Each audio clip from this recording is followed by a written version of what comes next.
On Daf 12 of Rosh Hashanah, we're in the middle of this debate about when the year starts, when creation was, when the flood was.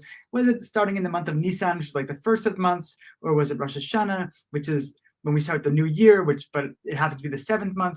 So when exactly is it? And we have this debate going back and forth. Then there's a really interesting comment that says the wise of the other nations of the world, that they side with this certain opinion regarding the years of the flood.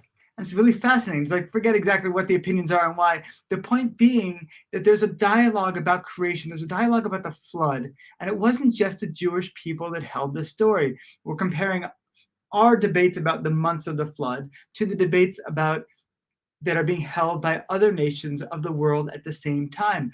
And we actually see that if you look back in all of this mythology from around the world, you see these flood stories coming up over and over again. It's not just Noah. There's also the story of Gilgamesh. There's also a story, I think, someone called Apu. There's all of these stories around the world giving somewhat different takes, but going back to the same essence of there was this giant flood, and this was how this person got through it and wound up kind of restarting humanity afterwards. So it's really fascinating how it's comparing in the Gemara. It's saying this is how the nations of the world, this is how they time it, i.e., we're all in agreement that this happened. And here's where they side on the debate of when it actually happened.